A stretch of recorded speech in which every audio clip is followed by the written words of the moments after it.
I was coming around a turn on the Garden State Parkway. Another car was getting on the on-ramp, and the car merged into my lane. I swerved my car and I lost control. The car tumbled about 9 times down the road, about 200 feet. The next thing I know, there was police and firefighters and ambulance and paramedics. We went over to the ambulance, and the first thing when we opened the back door of the ambulance, we looked in, and it was something that I don't think I've ever seen someone awake looking like that. We contacted the base unit here at Hackensack to let them know that we were coming by ground, not by air. Emergency Medical Services called ahead as our trauma code was coming in, called a trauma code 55, which is our highest level priority code.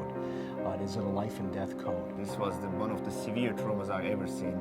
The face was beyond recognition. The anatomical structures were all over the place. The jaw was hanging, the nose was missing, upper jaw was totally distracted, and the teeth were missing, and there was massive swelling on the patient's face. This is this kind of a case where instinct takes over, because this is something different from anything that anyone has ever experienced in their life. And any wrong decision or any delay in appropriate decision-making could have cost him his life.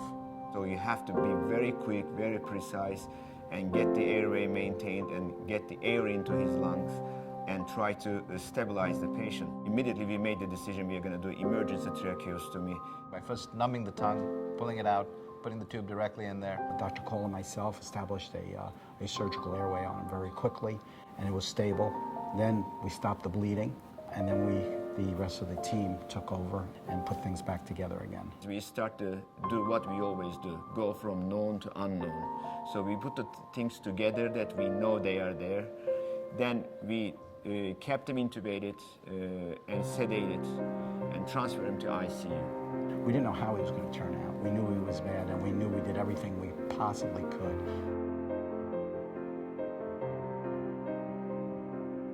When I woke up a week later, I could feel the stitches on my face. I just remember my family and everyone standing there, and the doctors and the nurses, and telling me how amazing I am and how amazed they are that I survived. I mean, I showed people the pictures, and they said, well, "Where'd you go to get this?" I said, "Hackensack, the #1 hospital in the country." So the job they did was, I was extremely lucky. I know everyone says I'm lucky to survive the accident, but I was lucky to have the accident where it happened. The spirit of teamwork is what defines the trauma team here at Hackensack. And that extraordinary relationship that we have in this teamwork is what makes this very, very unique and very special.